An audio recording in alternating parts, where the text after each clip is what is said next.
पूज्य संत शिरोमणि आचार्य श्री 108 विद्यासागर जी महाराज के परम प्रभावक शिष्य अरहम योग प्रणेता परम पूज्य मुनिश्री 108 प्रणम्य सागर जी महाराज एवं परम पूज्य मुनिश्री 108 चंद्र सागर जी महाराज के मंगल आशीष से अरहम जीव दया भारत संस्कारित और मजबूत जैन समाज के निर्माण हेतु आर्थिक रूप से असमर्थ एवं कठिन परिस्थितियों का सामना कर रहे परिवारों के लिए कर रहा है अद्वितीय सेवा कार्य। आप सभी साधर्मी बंधुओं से अनुरोध है कि आप भी गौ ग्रास औषधि निधि कोष, बेटा बेटी शिक्षा निधि कोष, बेटा बेटी चिकित्सा निधि कोष, व्रती ब्रह्मचारी भैया दीदी निधि कोष, अपना आहार योजना और रोजी रोटी निधि कोष में 2500 रूपए प्रति माह या 1000 रूपए प्रति माह के साथ जुड़कर जीव दया और साधर्मी सेवा के इस पुनीत कार्य में अवश्य सहयोग करें। दान राशि नीचे दिए गए बैंक डिटेल्स में भेजकर रसीद के लिए 9717857614 पर अवश्य सूचित करें। अकाउंट नेम ओम अरहम सोशल वेलफेयर फाउंडेशन। संपर्क सूत्र 9717857614, 8586984787, 9810843757, 9810436940।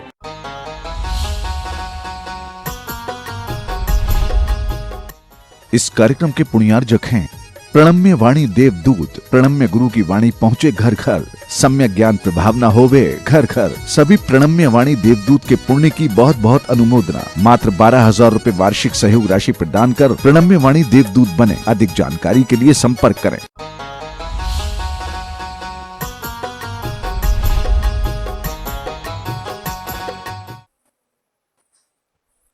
मोक्ष मार्गस्य नेतारं भेत्तारं कर्म भूरतां ज्ञातारं विश्वतत्त्वानां वन्दे तद्गुणलब्धये।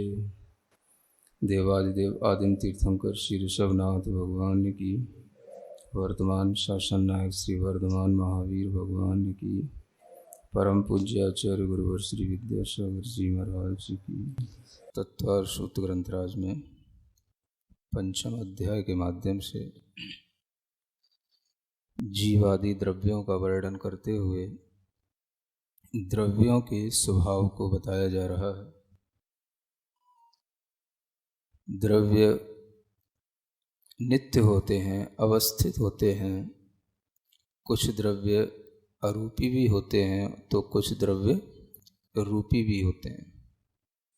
ये वर्णन आप लोगों के सामने प्रस्तुत किया जा चुका है। ये सभी द्रव्य कितनी संख्या में हैं इसका वर्णन करने के लिए आगे का एक सूत्र आता है। आकाशादेक द्रव्याणि। आ माना होता है वहाँ तक। कहाँ तक? जिस शब्द के साथ में पंचमी विभक्ति लगी हो वहाँ तक। आकाशात यानी आकाश द्रव्य तक एक द्रव्याणि, एक द्रव्य होते हैं। जो सूत्र नंबर 1 है उसी के अनुसार इस सूत्र को जोड़ना है। धर्म, अधर्म और आकाश, आकाश तक ये सभी द्रव्य कितने हैं? तो आचार्य कहते हैं ये एक एक द्रव्य हैं। यह ध्यान में रखना है कि जीव द्रव्य की तरह ये द्रव्य बहुत से नहीं हैं। धर्म द्रव्य एक ही है, अधर्म द्रव्य भी एक ही है और आकाश द्रव्य भी एक ही है। आकाश द्रव्य एक होकर के भी आपको लोकाकाश और अलोकाकाश के रूप में दो भागों में विभक्त होता हुआ समझ में आता है। कितनी बार आप इस तरह से सुनते भी हैं कि एक लोकाकाश है और एक अलोकाकाश है। कई लोगों को इस तरह का कन्फ्यूजन हो जाता है कि आकाश जब एक है तो ये दो कैसे हो गए, लोकाकाश और अलोकाकाश। आप ये समझने की कोशिश करें, द्रव्य तो एक है और एक द्रव्य अपनी पूर्णतया अखंडता के साथ में है। अखंड का मतलब होता है जिसमें कहीं कोई फ्रैक्शन नहीं हो सकता, कोई उसका पार्ट नहीं हो सकता, उसका किसी भी तरीके का कोई डिवाइडेशन नहीं हो सकता। फिर भी उस द्रव्य को लोक के साथ में जब हम जोड़ते हैं आकाश द्रव्य को, तो उसे लोकाकाश कहा जाता है, और लोक के जब वो परे हो जाता है तो उसे अलोकाकाश कहा जाता है। ये दोनों प्रकार का जो आकाश है, यह केवल अपेक्षा भेद से ही हमें भिन्न दिखाई देता है। वस्तुतः यह एक आकाश ही है।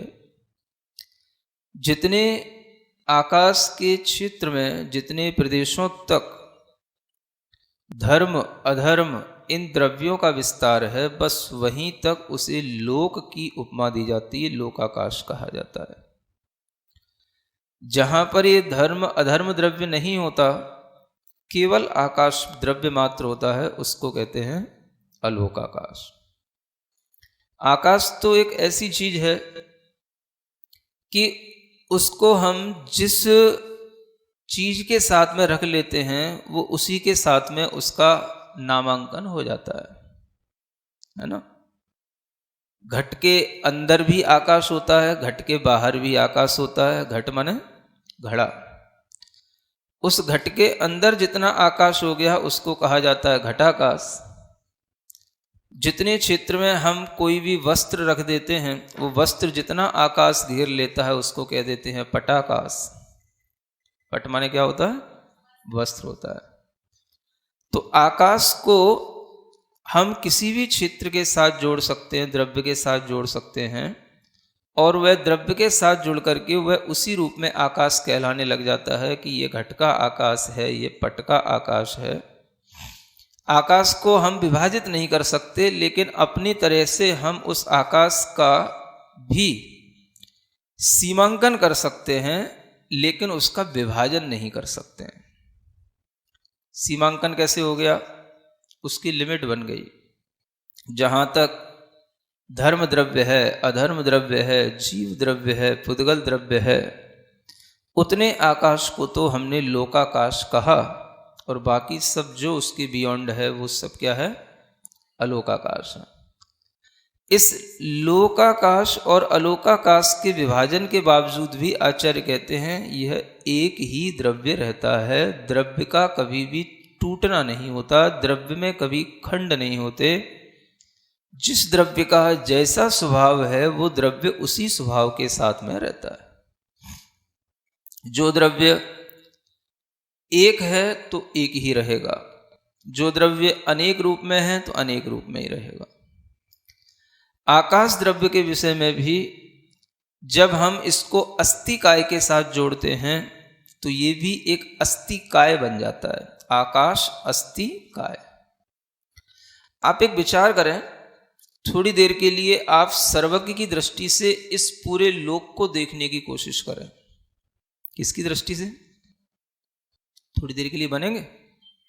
हाँ, थोड़ी देर के लिए सर्वज्ञ बने। पूरे आकाश में हम जो ऊपर से पढ़ करके आए हैं, ये नित्य है, अवस्थित है, अस्थि है, काय है, अजीब है, काय है, इसको अगर हम केवल समझने के लिए ऐसा देखें कि जितने आकाश के प्रदेश हैं, जितने स्थानों पर आकाश नाम का एक द्रव्य है, उसी स्थान पर धर्म नाम का द्रव्य भी फैला हुआ है। वो धर्मास्तिकाय है ना। उन्हीं पॉइंटों पर, उन्हीं स्पेस पॉइंटों पर अधर्मास्तिकाय भी फैला हुआ है। उन्हीं स्पेस पॉइंटों पर एक एक काल का भी द्रव्य फैला हुआ है, और उन्हीं स्पेस पॉइंटों में जीव और पुद्गल तो न जाने कितने भरे पड़े हैं। थोड़ी देर के लिए आप इस दृष्टि से देखने की कोशिश करें कि आकाश द्रव्य जैसे कोई एक चादर की तरह है। चादर होती ना, कोई भी मैट, कोई भी, उसको हमने फैला दिया। अब फैलाने के बाद में उसके ऊपर भी कुछ और बिछ गई दूसरी चादर, उसके ऊपर भी एक और बिछ गई दूसरी चादर। समझ आ रहा है? एक आकाश अस्थि काय के रूप में महसूस करें। वो भी अस्थि है और काय भी है। काय क्यों है? क्योंकि उसके पास में सबसे ज़्यादा प्रदेश हैं, अनंत प्रदेश वाला है। आकाश भी एक अस्थिकाय है, धर्म भी एक अस्थिकाय है, अधर्म भी एक अस्थिकाय है। अगर हम केवल इन्हीं अस्थिकायों को देखें सर्वज्ञ की दृष्टि से कह रहा था, तो आपको क्या दिखेगा? तीनों की मिलकर की एक मोटी काया दिखेगी। क्या समझ आ रहा है? तीन तीन अस्थिकाय तो आपको स्पष्ट रूप से बिल्कुल एक के ऊपर एक तह के साथ में बिल्कुल प्रेस्ड है। समझ आ रहा है?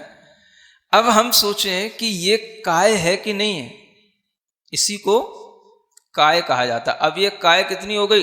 ये ट्रिपल काया हो गई है, तीन अस्थिकाय की।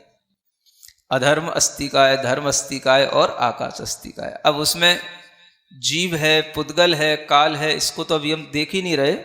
अगर हम केवल इन तीनों भी अस्थिकायों को देखते हैं जो यहाँ पर अभी कहे जा रहे हैं, धर्म, अधर्म और आकाश, ये सभी एक द्रव्य है, तो ये एक द्रव्य होकर के भी इनके अंदर इतना बड़ा एक काय का जो व्यवहार हो रहा है, वो ये बताता है कि इन अस्थिकायों का भी अपना जो स्वरूप है वो वास्तव में काय के रूप में ही है। काय का मतलब समझ में आ रहा है? हाँ, जिनके बहुत सारे प्रदेश हों, स्पेस पॉइंट्स हों, और उन सबको अगर हम एक के ऊपर एक देख रहे हैं, तो ये सब हमारे लिए क्या है? एक अस्थिकाय बन गया, है ना। इस अस्थिकाय को ही, जो कि जीवस्थिकाय भी इसमें शामिल है, पुद्गल अस्थिकाय भी इसमें शामिल है, इन सबको भी अगर हम इसमें शामिल कर लेते हैं, तो ये सारा का सारा अस्थिकाय एक अपने आप में बहुत बड़ा, आज के विज्ञान के अनुसार जिसे हम क्वांटम फील्ड कहते हैं, ये बन जाता है। आइंस्टाइन ने कहा कि इस आकाश के अंदर एवरीवेयर ग्रेविटेशनल फोर्स काम करता है। समझ आ रहा है? आकाश के अंदर हर जगह पर अगर ये गुरुत्वाकर्षण है, यह ग्रेविटेशनल फोर्स है, तो क्यों है? आप देखें, आकाश में एक और गुण होता है जिसे हम कहते हैं अवगाहन गुण। सुन रहे हैं? आकाश के इसी अवगाहन गुण के कारण से धर्म, अधर्म आदि द्रव्य उसके साथ रहते हैं, उसके पास रहते हैं, उसमें रहते हैं। और इस द्रव्य के ही कारण से और इसके इस अवगाहन गुण के ही कारण से उस पूरे समूचे आकाश में इस तरीके की एक स्थिति बन जाती है कि वो एक द्रव्य भी दूसरे द्रव्य को सहायक बन रहा है, दूसरे द्रव्य के लिए भी रहने को स्थान दे रहा है। ये सबसे बड़ा ग्रेविटेशनल फोर्स है। समझ आ रहा है? ग्रेविटी का मतलब केवल इतना नहीं है कि स्थूल चीजों से संबंध रखता हो, भारी चीजों को नीचे गिराने का नाम ग्रेविटी है, उसको खींचने का नाम ग्रेविटी है। ये सब तो बहुत स्थूल परिभाषाएं हैं। सूक्ष्म द्रव्यों को रहने के लिए जो स्पेस दे, सूक्ष्म द्रव्यों को भी जो अपने पास में समाहित कर सके, रख सके, उसको बोलते हैं ग्रेविटेशनल फील्ड। और ये फील्ड कहां बन रहा है? पूरे लोकाकाश में बन रहा है। अगर हम अलोकाकाश में भी आकाश का अवगाहनत्व गुण को ध्यान में रखें, तो वहां पर भी ये पूरा फील्ड बना हुआ है। लोक के परे अलोक होता है, इस बात को दूसरा कोई भी दर्शन स्वीकार नहीं करता सिवाय विज्ञान के। समझ में आ रहा है? केवल विज्ञान मानता है अलोक को, लेकिन वो किस रूप में मानता है? विज्ञान कहता है कि लोक के परे जो अलोक है, उस अलोक में भी बहुत सारी एनर्जी है, लेकिन वो सब एनर्जी कैसी है? डार्क एनर्जी है। समझ आ रहा है? अब वो क्या उस एनर्जी को समझ रहे हैं, क्योंकि उनको तो अलोक की तरफ कोई जाना हुआ नहीं, अलोक की पहचान तो उनको हो ही नहीं सकती, या अलोक के बारे में उनकी कोई भी ज्ञान की दिशा पहुंच ही नहीं सकती, लेकिन फिर भी वो अलोक को स्वीकार करते हैं कि इस लोक के परे भी कुछ अलोक है, डार्क एनर्जी है। अब वो डार्क एनर्जी किस सेंस में है, ये उनके अपने ज्ञान की ही एक परिणति है, लेकिन अगर हम ये देखें कि वहां पर उन्हें कुछ दिखाई नहीं दे रहा है तो हम इसी को समझ सकते हैं कि डार्क एनर्जी के रूप में मार रहे हैं। वहां कुछ है नहीं है, कुछ दिखाई नहीं दे रहा, माने आलोक में कुछ होता नहीं। इसका नाम ही उन्होंने क्या दे दिया कि आलोक में क्या है, डार्क एनर्जी भरी पड़ी है। समझ आ रहा है ना? वहां पे कुछ उन्हें दिखाई नहीं पड़ता। जहां दिखाई पड़ता है वहां पर उन्हें सब ये लाइट और इस लाइट की एनर्जी और जिसे वो तरह तरह से नापते हैं, है ना, ये लाइट ईयर एक मापक बना रखा है, प्रकाश वर्ष, जिससे कल बताया था E=mc² में C फॉर इसी के लिए होता है। ये साइंस में एक चीज आती है वैक्यूम। वैक्यूम का मतलब क्या होता है? वहां पर कुछ भी नहीं होता, इवन एयर भी नहीं होती। समझ आ रहा है? उसको वह वैक्यूम बोला जाता है। अब ऐसा कौन सा स्थान होता है जहां पर कोई द्रव्य ना हो? लोक के अंदर क्या वैक्यूम हो सकता है? अगर आप इस अस्थिकाय के अनुसार चलें तो क्या आप ये कह सकेंगे कि लोक के अंदर कोई ऐसा स्थान है जहां पर कोई द्रव्य ना हो? ये पॉसिबल नहीं, क्योंकि पूरे लोक के अंदर धर्म द्रव्य, अधर्म द्रव्य, आकाश द्रव्य और हर जगह पर जीव द्रव्य भी है। वैक्यूम कहां हो गया? हवा को पहुंचने के लिए कौन मना करेगा? और हवा को आप किसी भी तरीके से, जो भारी हवा है उसको हटा भी दोगे तो हल्की हवा से आप अपने आप उसको कैसे हटा लोगे? उस स्थान को कैसे बचा लोगे? कोई भी स्थान पूर्ण रूप से खोखला विज्ञान की दृष्टि में से हो सकता है, लेकिन लोक के अंदर कोई भी स्थान पूर्ण रूप से वैक्यूम खोखला नहीं होता है। समझ आ रहा है? ये बात अलग है कि हम उस स्थान पर कुछ इस तरीके की प्रोसेस कर लेते हैं जिसके माध्यम से वहां पर प्रेशर बढ़ सकता है। उस स्थान पर हम दूसरी जो भारी द्रव्य हैं उनको हटा सकते हैं, लेकिन उस स्थान को हम बिल्कुल ही कुछ अस्थि ही ना हो या किसी की वहां काया ही ना हो, यह संभव नहीं है। अस्थि काय से रहित तो कोई लोक में स्पेस होता ही नहीं है, क्योंकि ये पूरा का पूरा जो द्रव्य है ये एक द्रव्य है, माने एक है, और अखंड है, माने इसके कहीं कोई पार्ट नहीं है। एक पूरे द्रव्य के अंदर इसी तरह की परिणतियां रहती हैं। धर्म द्रव्य भी एक है कि आकाश द्रव्य जहां है वहां पर अन्य द्रव्य तो रहते हैं, लेकिन ऐसा भी आकाश है जहां पर आकाश ही रहता हो और अन्य द्रव्य न रहते हो, उसको हम आलोक कहेंगे। वहां तो चलो फिर भी वैक्यूम हो सकता है, लेकिन लोक के अंदर वैक्यूम बनाना ये साइंस के लिए अभी भी एक स्थूल दृष्टि से कहने की व्याख्या है। जैन दर्शन से वहां पर वैक्यूम बनाना अभी हमारे लिए बहुत कठिन बात समझ में आती है। समझ आ रहा है? ये बात अलग है कि वहां पर उन्हें कोई जीव ना दिखे, पुद्गल ना दिखे, कुछ भी वहां पर उन्हें अस्तित्व न दिखे, लेकिन नहीं दिखते हुए भी कुछ ना कुछ तो वहां रहता ही है। ये सब इसीलिए अमूर्तिक अरूपी द्रव्य कहे गए हैं। कैसे द्रव्य? अरूपी, अमूर्तिक, फॉर्मलेस, है ना। इनको हम किसी भी तरीके से, कलरलेस हैं, फॉर्मलेस हैं, इनको हम किसी भी तरीके से अपनी आंखों से या किसी भी तरीके की मशीनरी, स्कोप, माइक्रोस्कोप के थ्रू, किसी के थ्रू भी नहीं देख सकते। इस तरह से इस आकाश द्रव्य के बारे में जब आपको जानकारी होगी, तब आपके लिए इस आकाश में रहने वाले अन्य भी जो द्रव्य हैं उनका भी सही सही ज्ञान हो पाएगा। हो रहा है? क्या हो रहा है? आकाश के साथ धर्म, अधर्म, ये सभी जो द्रव्य रह रहे हैं, ये सभी आकाश के साथ रह रहे हैं, एक स्वरूप हैं, अखंड हैं। इनके अपने अपने गुण अलग अलग होकर के भी उन्हीं पॉइंटों पर सब द्रव्य एक दूसरे के साथ में समाविष्ट हैं, लेकिन फिर भी नित्य हैं, अवस्थित हैं। इनका अपना स्वरूप कभी भी बिगड़ता नहीं है। ये आकाश द्रव्य की बात समझने के बाद आचार्य कहते हैं इनकी एक और क्वालिटी आप जानें, निष्क्रियाणि च। क्या कहते हैं? ये सभी द्रव्य कैसे हैं? निष्क्रिय हैं। निष्क्रिय का मतलब क्रिया नहीं होती।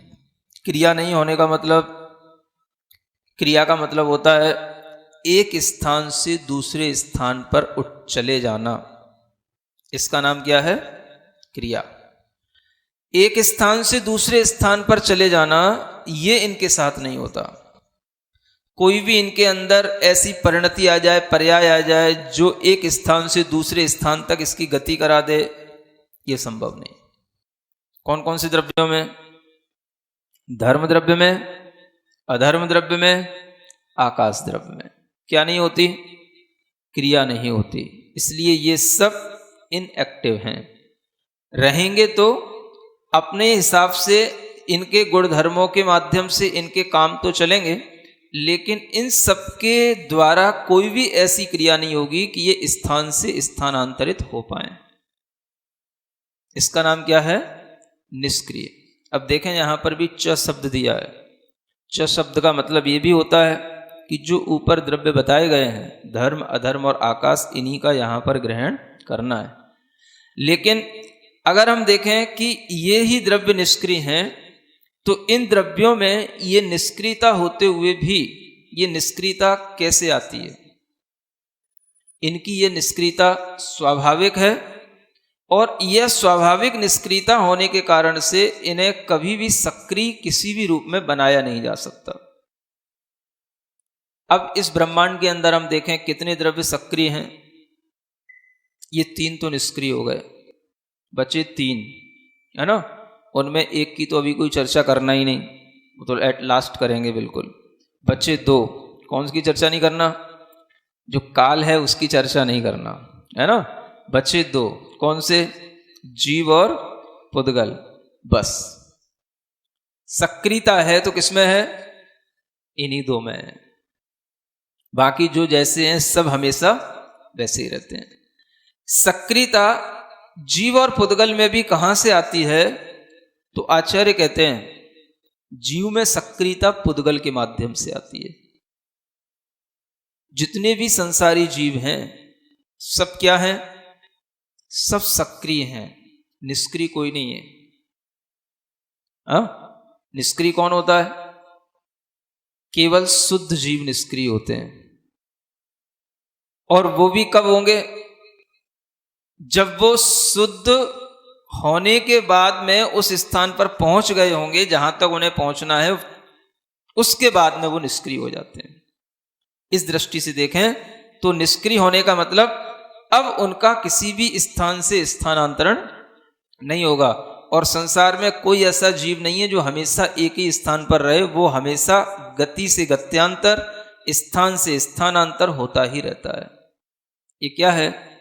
ये उसकी सक्रियता है। तो जीव में जो सक्रियता आती है वो किससे आई? पुद्गल के माध्यम से आई। समझ आ रहा है? अब आप देखो, आप हमेशा क्या चाहते हो? सक्रिय होना चाहते हो, निष्क्रिय होना चाहते हो? सुन तो लो, हम क्या हैं, हमें क्या होने की पड़ी है और हमें क्या होना चाहिए। आप क्या चाहते हो? हमेशा हमेशा क्या होना चाहते हो?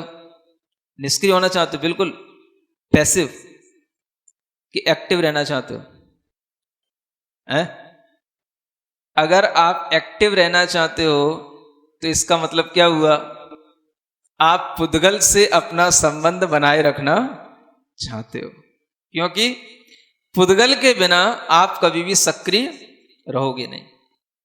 और अगर आप वास्तव में पुद्गल से संबंध छोड़ने की इच्छा करते हो तो आपको अपने जीवन में इनएक्टिव होने की जो रेट है उसको बढ़ानी पड़ेगी। सुन रहे हो? एक्टिव तो हमेशा ही है, लेकिन इनएक्टिव कब होते हैं? जब हम सो जाते हैं। यूं सो करके भी एक्टिव बने रहते हैं तब भी पता नहीं पड़ता कहां सोए थे, किस डायरेक्शन में पैर थे, और जब उठे तो किस डायरेक्शन में मिले हैं? कभी भी आप इनएक्टिव होते ही नहीं। और अगर इनएक्टिव होने की प्रैक्टिस होने लगेगी तो इसका मतलब है कि आप वास्तव में अपनी सोल को जो इम्प्योर है उसे प्योर करने की प्रोसेस में लग गए हो। समझ में आ रहा है? जब तक आपके अंदर सक्रियता है तब तक संसार है, और जब आपके अंदर पूर्ण रूप से निष्क्रियता हो जाएगी तो आपकी संसार से मुक्ति हो जाएगी। और कोई कारण नहीं। इसलिए यहां बताया जा रहा है जो निष्क्रिय द्रव्य हैं वो देखा जाए तो केवल धर्म, अधर्म और आकाश तो है ही। अगर हम च शब्द से निष्क्रिय द्रव्यों में लें तो हम शुद्ध जीव द्रव्य को भी ले सकते हैं और शुद्ध पुद्गल परमाणु को भी ले सकते हैं, जिसमें कि अभी कोई रिएक्शन नहीं हो रहा हो, लेकिन वो भी बहुत देर तक बचेगा नहीं। पुद्गल परमाणु में भी जो निष्क्रियता आती है उसके लिए आचार्य कहते हैं वो काल सापेक्ष है। किससे आती सक्रियता? काल सापेक्ष। पंचास्तिकाय ग्रंथ है एक आचार्य कुंदकुंद देव का, उसमें वो एक गाथा में लिखते हैं कि जीवा पोगल करना खंदा खलु काल करना दो। जीव तो पुद्गल के कारण से सक्रिय रहता है और जो स्कंद हैं वो काल के कारण से सक्रिय होते हैं, माने काल के कारण से उसमें ये सक्रियता एक्टिविटी बनी रहती है। कोई भी पुद्गल देखो आप दुनिया का, कोई भी पुद्गल जो स्कंद के रूप में है, उसमें काल के माध्यम से अपने आप उसमें परिणमन होता रहता है और काल के माध्यम से उसके अंदर कुछ ना कुछ व्यय, कुछ ना कुछ उत्पाद के रूप में उसकी सक्रियता बनी रहती है। वो कौन करता है? कोई दूसरा ना भी करे तो कौन करेगा? काल करेगा। पुद्गल के लिए करने वाला कौन है? काल है। कोई भी चीज जो बिल्कुल जड़ है, जो बिल्कुल जो है सेंसलेस है, उसमें भी सक्रियता रहती है, लेकिन वो अपने काल से रहेगी। जो चीज बन गई है उसमें उस समय पर उसका काल भी उसमें निहित हो गया। कैसे निहित हो गया? जिस समय पर आपने कोई चीज बनाई, मान लो ये लकड़ी का कोई पाटा बनाया, ये आयरन की कोई चीज बनाई, उसी समय पर उसके साथ जो है उसकी टाइम ड्यूरेशन भी जो है उसके साथ बन गई है। इतने टाइम तक ये चीज कुछ ना करेगा तो भी ये चलेगी, रहेगी। उसके बाद में वो अपने आप उसमें चेंज आएंगे। यही उस स्कंद का एक तरह से क्रियाशीलता है और यही क्रियाशीलता जो बनी रहती है उसके अंदर कोई दूसरा कारण नहीं होता। अब देखो, स्कंदों के लिए जीव कारण नहीं कहा, पुद्गल के लिए सक्रिय बनाने के लिए जीव कारण नहीं है। पुद्गल अपने समय पर सक्रिय होता है। खंदा खलु काल करना दो, ये आचार्य कुंदकुंद देव की जो परिभाषा है ये हर जगह पर फिट दिखाई देती है। आप अपने तरीके से किसी भी पुद्गल में चेंज लाने की कोशिश करोगे वो उतना ही आएगा जितना उसके अंदर योग्यता काल के माध्यम से आ सकती है। समझ आ रहा है? जैसे पुद्गलों का आपको संयोग मिलेगा वैसे ही परिणमन आपको अपने शरीर के दिखाई देंगे, है ना। ये भी देखा जाए तो पुद्गल का ही परिणमन है, लेकिन जीव के साथ जुड़ा हुआ है, इसलिए उदाहरण देकर के बताया जा रहा है। लेकिन जीव का जो परिणमन होता है वो पुद्गल के साथ इतना जुड़ा हुआ है कि अगर जीव के अंदर कोई ज्ञान का भी क्षयोपशम हो रहा है तो उसमें भी उसे पुद्गल की अपेक्षा है। कौन सा पुद्गल? जब तक कर्म रूपी पुद्गलों का अभाव नहीं होता, उनका उदय का अभाव नहीं होता, उनमें क्षयोपशम की प्रक्रिया नहीं आती, तब तक जीव का ज्ञान भी उद्घाटित नहीं होता। तो ये सब क्या है? जीव के अंदर किसी भी तरीके की क्रिया होना किससे संभावित हो रही है? पुद्गलों से संभावित होती है। जितना जिसके पास में, जैसे एक इंद्रिय है तो उसके पास में उतना ही पुद्गल है, तो उसके अंदर उतना ही स्पंदन होगा, उतनी ही क्रिया होगी। जो पंच इंद्रिय हैं, मनुष्य हैं या कोई भी तिर्यंच आदि हैं जिनमें मन भी है, उनके अंदर उतने ही पुद्गलों के बढ़ जाने के कारण से वो क्रिया सक्रियता भी उतनी बढ़ जाती है। तो सक्रियता किसके आधार पर बढ़ रही है? पुद्गलों के आधार पर बढ़ रही है। इसलिए जो आचार्य कह रहे हैं इसे हमें समझना है कि हमारे अंदर अगर सक्रियता बनी रहती है तो वह भी पुद्गल आश्रित है और हम पुद्गलों के आधार पर ही अपने आप को एक्टिव बनाए रखते हैं। अगर हम पुद्गलों से अपने आप को मुक्त करेंगे तो हम धीरे धीरे अपने आप को क्या बनाएंगे? निष्क्रिय बनाएंगे। और जैसे जैसे निष्क्रिय बनेंगे वैसे वैसे हम शुद्ध होंगे। निष्क्रिय का मतलब क्या है? क्रिया मत करो। इसी को द्रव्य संग्रह में कहा गया, मां चिट्ठ चेष्टा मत करो। Don't act. किसी भी तरीके का कोई भी चेष्टा करने का मतलब ही है कि आप पुद्गल से अपने को जोड़े हो, तभी आप क्रिया कर रहे हो। अगर आप कभी थोड़ी देर के लिए ध्यान में बैठ जाते हो, कोई भी पुद्गल का आपके शरीर पर एहसास होने लग जाता है, आपके अंदर तुरंत क्रिया आ जाती है। क्रिया किससे आती है? पुद्गल के एहसास से। आप थोड़ी देर बैठने के बाद हिलते हो, स्थान बदलते हो, किस कारण से? आपको लग रहा है कि यहाँ का पुद्गल बहुत जो है देर से बैठने के कारण से टाइट होता जा रहा है, मसल्स टाइट हो रही है, तो आप क्या करते हो? थोड़ा सा हिलते हो, अपना आसन बदलते हो, है ना? तो ये सब पुद्गल के कारण से आपको क्रिया करनी पड़ रही है। ये चीजें सीख लो। निष्क्रिय हो नहीं पाते हैं, है ना? निष्क्रिय कौन है? निक्कम्मा, अट्ठगुणा। वो कौन है? सिद्धा। समझ आ रहा है? जो निष्क्रिय हो गए वो निष्कर्म हो गए, और जो सक्रिय हैं वो सकर्म हैं। इसलिए यहां पर जो कहा जा रहा है निष्क्रिय द्रव्य के लिए, वह निष्क्रिय द्रव्य तो वास्तव में अगर देखा जाए तो शुद्ध द्रव्य ही निष्क्रिय होता है, जिसमें एक जगह से दूसरी जगह तक जाने के लिए किसी भी प्रकार की क्रिया की कोई आवश्यकता नहीं पड़ती है। अब यहां देखें आचार्य आगे क्या कहते हैं। असंख्यया प्रदेशा धर्मा धर्मैक जीवानाम। अब यहां कहते हैं कि असंख्यात प्रदेश वाले द्रव्य कौन कौन से होते हैं, उनको इस सूत्र में निबद्ध किया गया है। कितने प्रदेश वाले? असंख्यात। जो भी द्रव्य हैं वो या तो संख्यात प्रदेश वाले होंगे, या असंख्यात प्रदेश वाले होंगे, या अनंत प्रदेश वाले होंगे। तो यहां बताया जा रहा है कि असंख्यात प्रदेश वाले जो द्रव्य हैं वो धर्म द्रव्य है, अधर्म द्रव्य है, और एक जीव के। कितने? एक जीव का माने जो जो अपना अलग अलग जीव है, उस हर एक जीव के अपने पास में उसके असंख्यात प्रदेश हैं। असंख्यात प्रदेश का मतलब हो गया कि उसके अंदर भी उतने ही स्पेस पॉइंट्स हैं जितने धर्म द्रव्य के अंदर हैं, जितने अधर्म द्रव्य के अंदर हैं, क्योंकि प्रदेश के माध्यम से ही इस पुद्गल के परमाणु को नापा जाता है। परमाणु को किससे नापा जाता है? प्रदेश से। समझ आ रहा? द्रव्य संग्रह सब पढ़े हुए लोग सुन रहे हैं? जावदीयम आयासम।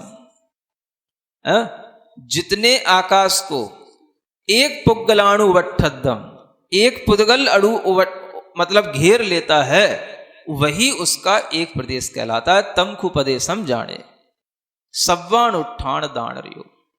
जो सभी प्रकार के अणुओं को, परमाणुओं को स्थान देने में समर्थ होता है। यानी कि एक पार्टिकल के पास भी, एक पुद्गल के अणु के पास भी इतना मतलब ऊर्जा होती है, इतना उसका क्षेत्र होता है कि उस क्षेत्र में वह अपने जैसे अनंत परमाणुओं को भी अवगाहित कर सकता है, समाहित कर सकता है। इसी को क्वांटा कहा जाता है। क्या बोलते हैं? हाँ, ये जो परमाणु है, जो एटम है, इसी की खोज का नाम है क्वांटा की खोज करना।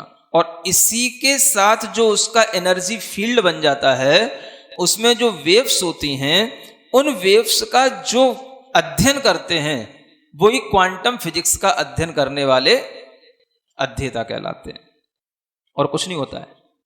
समझ आ रहा है? क्वांटम फिजिक्स किससे जुड़ी है? इसी परमाणु से जुड़ी है।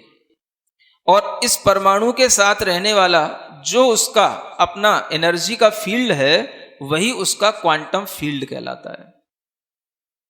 उस एनर्जी को महसूस कौन करे?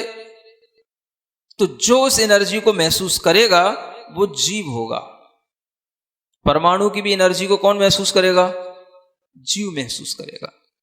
तो जीव तो उस चीज को अनुभव करने वाला हो गया, लेकिन बाकी की जो एनर्जी फैली हुई है, वो एनर्जी अपने आप काल के माध्यम से कहीं ना कहीं परिवर्तित होती रहती है। परमाणुओं का स्कंध में परिवर्तन होगा, कैसे होगा?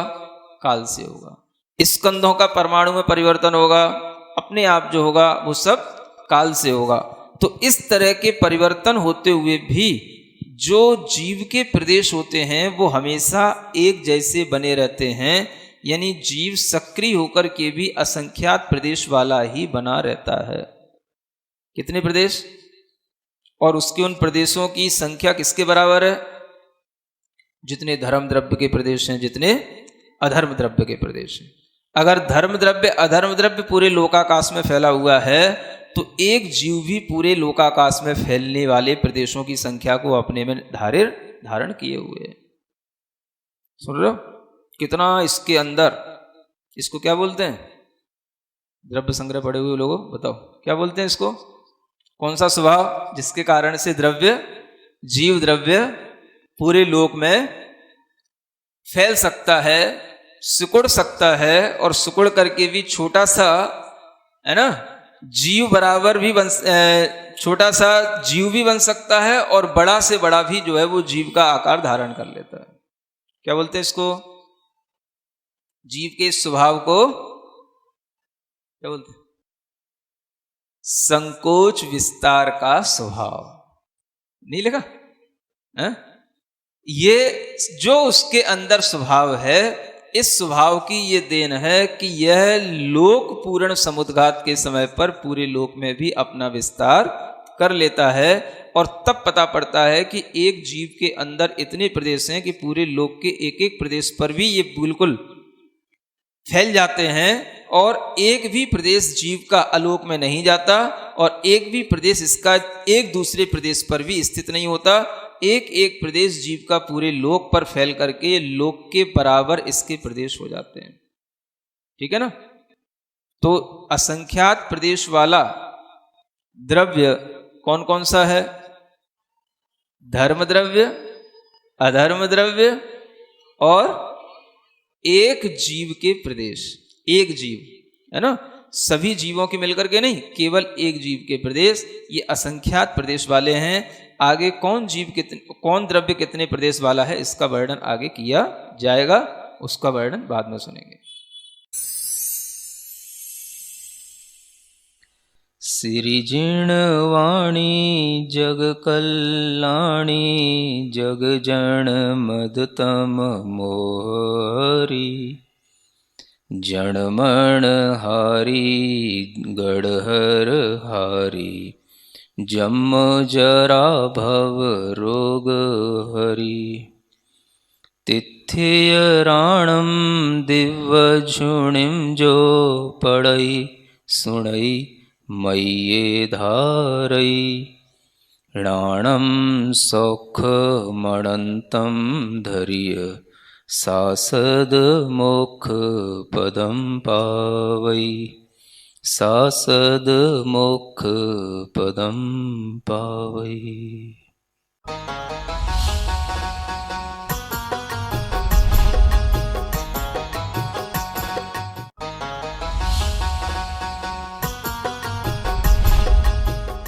इस कार्यक्रम के पुण्यार जग थे प्रणम्य वाणी देवदूत। प्रणम्य गुरु की वाणी पहुँचे घर घर, सम्यक ज्ञान प्रभावना होवे घर घर। सभी प्रणम्य वाणी देवदूत के पुण्य की बहुत बहुत अनुमोदना। मात्र 12,000 रुपए वार्षिक सहयोग राशि प्रदान कर प्रणम्य वाणी देवदूत बने। अधिक जानकारी के लिए संपर्क करें। परम पूज्य संत शिरोमणि आचार्य श्री 108 विद्यासागर जी महाराज के परम प्रभावक शिष्य अरहम योग प्रणेता परम पूज्य मुनिश्री 108 प्रणम्य सागर जी महाराज एवं परम पूज्य मुनिश्री 108 चंद्र सागर जी महाराज के मंगल आशीष से अरहम जीव दया भारत संस्कारित और मजबूत जैन समाज के निर्माण हेतु आर्थिक रूप से असमर्थ एवं कठिन परिस्थितियों का सामना कर रहे परिवारों के लिए कर रहा है अद्वितीय सेवा कार्य। आप सभी साधर्मी बंधुओं से अनुरोध है कि आप भी गौग्रास औषधि निधि कोष, बेटा बेटी शिक्षा निधि कोष, बेटा बेटी चिकित्सा निधि कोष, व्रती ब्रह्मचारी भैया दीदी निधि कोष, अपना आहार योजना और रोजी रोटी निधि कोष में 2500 रुपए प्रति माह या 1000 रुपए प्रति माह के साथ जुड़कर